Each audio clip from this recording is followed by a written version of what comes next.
Magandang oras mga kababayan, mga ka-Golden Boy. Good news na good news ito dahil nakahakot si PBBM ng $400 million investment. Dollar yan mga kababayan, mga ka-Golden Boy. Ito ay dahil sa nagaganap kahapon lamang na 46th ASEAN Summit kung saan si PBBM ay invited guest na tagapagsalita dito. At habang abala ang mga DDS at ang kanyang mga kalaban sa paninira sa kanya, ay eto, nakahakot nga ng $400 million investment si PBBM para sa pagpaunlad ng Mindanao. At bakit Mindanao ang paunlarin sa tulong na ito ng ASEAN? So atin mo na panoorin ang balita galing sa PTV4. Welcome back, Alju Bindiho. At kaugnay niya, nakakuha ang Pilipinas ng malaking suporta sa pagpapaunlad ng bansa, partikular na sa Mindanao. Ito ay sa dinaos na 16th BIMP IAGA Summit na pinangunahan ni Pangulong Ferdinand R. Marcos Jr. Mula sa Malaysia, alamin natin ang sentro ng balita kay Kenneth Pasyente live. Yes, Aljo, sa ikalawang araw ng nagpapatuloy na 46 ASEAN Summit dito pa rin sa Kuala Lumpur, Malaysia, tuloy-tuloy pa rin yung aktibidad ni Pangulong Ferdinand R. Marcos Jr. Katunayan, isang summit yung kanyang pinangunahan kaninang umaga. Ang Pangulo ang nagsilbing chairman ng 16th Brunei Darussalam Indonesia Malaysia Philippines East ASEAN Growth Area o BIMP-IAGA Summit. Isang Regional Economic Cooperation Initiative ito na naglalayong pabilisin ang socio-economic development lalo na sa mga marginalized at malalayong lugar sa mga bansang kasapi nito. Ito ang sagot sa ating tanong kanina, bakit Mindanao ang focus sa tulong ng ASEAN na pera na may halagang $400 million? Dahil ang sagot diyan ay ang ASEAN ay composed mainly of Muslim brothers. Katulad na lamang ng Malaysia, di ba? Karamihan diyan ay Muslim. Brunei, of course, mga Muslim yan. At iba pang parte ng Middle East sa Qatar, kasali ang Qatar diyan. Kaya nakikita ng ASEAN na ang Mindanao ay medyo napag-iwanan, di ba? At karamihan ng population sa Mindanao, di ba? Sa South Mindanao ay mga Muslim. Kaya ito ang tulong ng ASEAN countries na majority Muslims. Mayayaman yan, katulad ng Brunei at Qatar, napakayaman ng mga bansa niyan.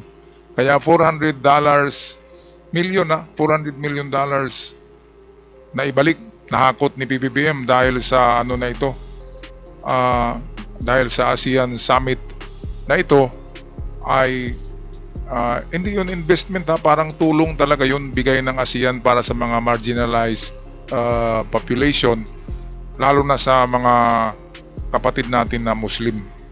Okay, so habang abala ang mga DDS sa paninira, ito, nakahakot si PBBM ng malaking tulong galing sa ASEAN countries. At hindi lang yan, naglalaway din ang mga DDS, katulad nila BP Sara at iba pang mga gustong magpresidente. Naglalaway sila kasi si PBBM pala ang chairman sa ASEAN Summit na ito. Ibig sabihin, siya yung nangunguna, siya yung chairman dito, siya yung nagsasalita. Kaya nakikita natin ang leadership kahit sa ASEAN ay respetado pala si PBBM, mga kababayan. So kudos kay PBBM. Itong sila BP Sara, kung magiging presidente yan, anong sasabihin nila sa mga ganitong ASEAN Summit? Marunong bang magsalita yan ng straight na English? Marunong nga yan, pero isang sentence lang. Ang kasunod putol na, di ba? At binabasa.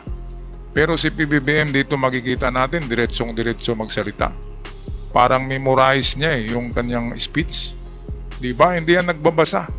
Parang memorize talaga niya. Na-memorya niya yung kanyang mga speech diyan sa nagaganap na ASEAN Summit. Yan ang napansin natin kay PBBM. Magaling magsalita. Kaya nga kinukuha siya na chairman dito sa nagaganap na 46th ASEAN Summit kahapon lamang sa Kuala Lumpur, Malaysia. Balik tayo sa balita, courtesy ng RTBM. Sa kanyang opening statement, binigyang diin ni Pangulong Marcos Jr. ang mga bansang kasapi lalo na sa connectivity, trade, investment, maging sa food security. As we convene today, let us take this opportunity to not only celebrate these milestones, but to also affirm our shared vision for a more integrated, prosperous, and resilient BIMP-IAGA. The path ahead calls for even greater synergy, innovation, and political will. I am confident that through our cooperation, we will continue to transform these aspirations that we have held into lasting impact for our peoples.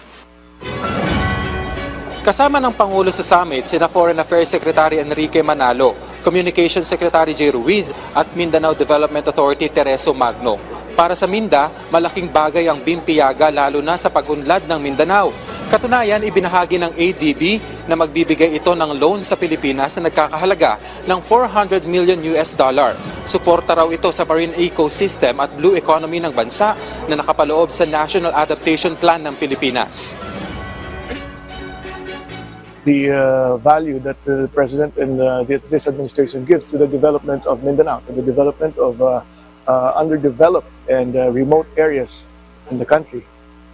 Karoon din anya sila ng ilang meeting sa sideline ng summit para makakuha ng mga magiging katuwang sa pagpapaunlad ng Mindanao. Ito, so magandang tulong yan ng ASEAN. Mga ano kasi yan, di ba? Majority ng ASEAN countries are Muslims. Kagaya ng Qatar, Brunei, mga mayayaman yan.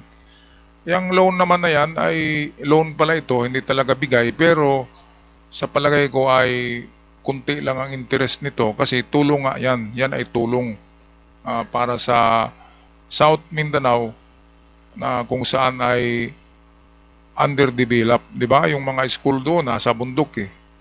At yung mga daanan papuntang eskwelahan ay maputik pa. Kaya medyo malaking gastos. Pero sa $400 million na halaga, converted to peso, ay bilyones na yan, mga kababayan. Kaya mayroong magawang magandang proyekto ang pera na yan. Kaya ito, kahit na pinagre-resign ng mga DDS si PBBM, bakit naman gawin ni PBBM na mag-resign? Ipapunta na nga tayo sa magandang direksyon eh. Di ba? Mag-resign ka pa. Kanino mo ibigay ang ang manubela ng pagdadala sa ating bansa? Kaninong ibigay? Sino bang competent? Di ba? Alangan naman na ibalik nyo kay Digong, ay lalong babalik tayo doon sa abyss ng kadiliman. Di ba? Meron pang pinalabas ngayon na may pinalabas na naman ngayon na misinformation, yung balitang 50% daw ng Pilipino ayaw si Digong makulong. Kalukuhan. Ako nga na nagsalita dito, gusto eh. Kayo mga kababayan, ayaw nyo bang makulong si Digong? Gusto nyo bang mabalik yan? Gusto nyo bang maibalik yan sa pagiging presidente para babalik na naman tayo sa kadiliman at puro mga kasinungalingan na yun pala ay papunta na tayo sa China. Kaya nga nangyari ang gulo sa WPS dahil kay Digong, dahil binigay niya sa China sa gentleman's agreement nila. Kaya yun ang malaking pagkakasala niya, hindi lang yung tukhang, kundi yung pagiging malambot niya sa China at nagipagkaibigan siya para sa gentleman's agreement. Hindi natin alam kung anong meron sa gentleman's agreement na yan, mga kababayan. Kaya itong pinapalabas palagi sa mga balita, huwag kayong maniwala dyan na 50% of Filipinos ay ayaw makulong si Digong. Kalukuhan yan. Siguro merong 20 or 30, maniniwala ako dyan, pero kalahati hindi. Kasi buong Metro Manila, majority ayaw eh. Ayaw nila ng ganun na klaseng leader. Na di ba, the panisir eh. Pinapanis yung mga mahihirap. Tinutukhang, grabe. 30,000 sa 2 taon lang. Mas masahol pa sa ginawa ni Hitler. Mga kababayan, kaya nga nasa tayo noon eh, period of darkness. Kadiliman ang panahon na yun. Hindi lang nakikita natin dahil hindi pinapakita sa media noon kung anong nangyayari dahil takot lahat kay Digong. Kaya ito nga, nandoon na, bakit ibalik mo pa? Itong mga nabudol-budol kasi ng mga isip na akala nila ay strongman talaga si Digong. Okay lang yung maging strongman kung hindi gagawa ng mga anomalya, di ba?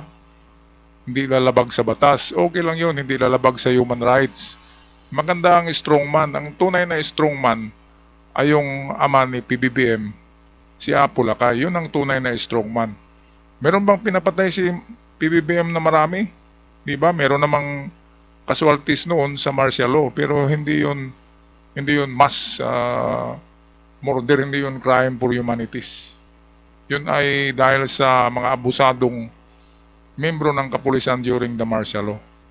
Okay, so patuloy tayo sa magandang balita. Hatid sa atin ng PTV4 RTBM TV. Mindanao has been long called a land of promise. Di ba, nasasabi nga, yun ang pangarap namin, na hindi na kami tawagin lugar ng pangako. Sana maging lugar ng katuparan at lugar ng kaganapan na. Sa pakikibahagi naman ng Pangulo sa ASEAN Gulf Cooperation Council o GCC Summit, ipinarating ng Pangulo ang kanyang concern sa kasalukuyang sitwasyon sa Gaza Strip kasunod ng military operations ng Israel.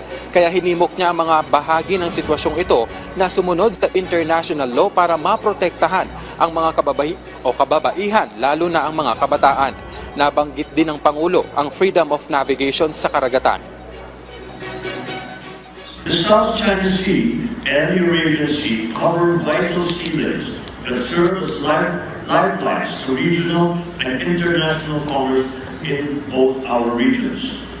As such, it is necessary to provide the freedom of navigation to guarantee unimpeded commerce and to protect the marine environment through compliance with established international law, specifically UNCLOS. Ito mga kababayan, di ba kung tingnan natin sa Google Map, ay wala kayong makikitang Arabian Sea. Di ba? Ang Arabian Sea na sinasabi ni PBBM ay yung mga karagatan na malapit diyan sa Malaysia, sa Indonesia, sa Java, sa Brunei. Yung mga malapit diyan na karagatan ay Arab Seas yan. So, Arabian Seas. Ngayon, bakit nakalagay South China Sea pa rin? Di ba? Hindi pa nga umaksyon itong mga bansa diyan sa Brunei. Ay kung magagalit na yan sa China dahil kinukuha ang kanilang karagatan, ay lagot ang China. Kasi kung mag-aarmas ang Brunei, ang Qatar ay bibili na ng nasa 200 jet fighters. Bibili ang Qatar dahil sa magulong panahon ngayon. Bibili sa US. Kaya nga merong investment ang Qatar sa US ngayon sa pagbili ng fifth generation fighter jets ng Amerika. Kaya ang Brunei, kung mag-aarmas ang Brunei, ay kayang-kaya nila yan dahil mayayaman ng pamilya sa Brunei ang presidente dyan. At dapat lang ay kontrahin na nila itong China. Dahil pati karagatan ng Arab countries, ng mga Muslim, ang kanilang karagatan ay inaangkin na rin ng China. Katulad ng yung sa Brunei Sea. Di ba? Wala kasing nakalagay na Brunei Sea. South China lang nakalagay, South China Sea. Kaya namimihasa itong mga inchik. Grabe naman, no?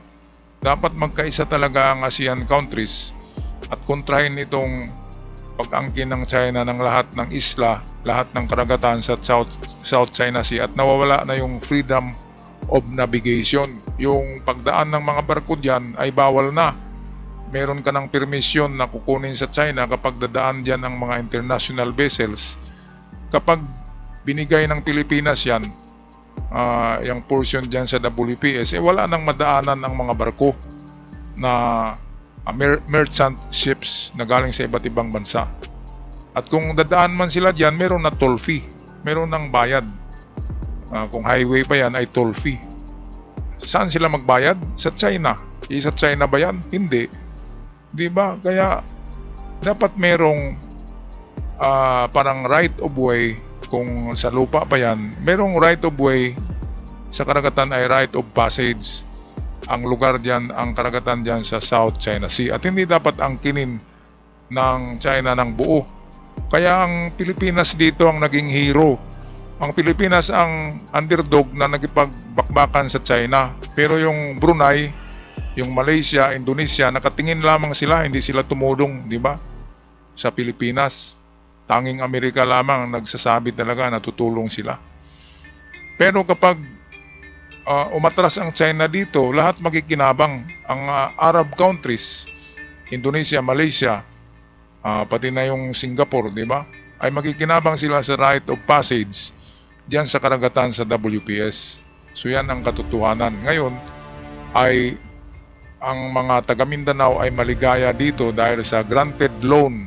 Loan pala ito, pero sa tingin ko ay maliit lang ang mababa ang interest dahil tulong ito ng Muslim countries para sa kanilang Muslim brothers na narito sa Mindanao. Ang Mindanao kasi ay tinatawag na the land of promise. Hanggang sa ngayon, tingnan nyo Zamboanga, di ba? Cotabato at iba pang mga lugar diyan sa South Mindanao. Hindi gaanong yan kasi nakakalimutan yan kasi magulo. Sino bang diyan gagawa ng mga infrastructure project ang gulo-gulo di ba? Maraming armado kaya matatakot ang diyan ang mga developers. Pero kapag ang tulong ay galing sa Muslim brothers katulad ng Qatar at Brunei ay maganda yan dahil para sa mga Muslim brothers na narito sa Mindanao. At yan na yung iniintay ng ating mga Muslim brothers dyan sa Mindanao. Kaya mga kapatid na Muslim, Assalamualaikum, ay atin na bigyan ng saludo si PBBM. Dahil sa Asian Summit na ito ay kanyang iprinisenta ang problema ng South Mindanao, ang the land of promise. At ngayon baka masolusyonan na yan dahil napakalaking halaga yung $400 million. Maraming salamat sa Panginoon at maraming salamat din sa ating mga Muslim brothers diyan sa ASEAN Summit. Okay, ako'y magpaalam na. Maraming salamat. God bless us all at huwag kalimutan mag-subscribe sa ating channel para palagi tayong updated at malaking tulong sa aming mga content creator. Assalamualaikum sa lahat.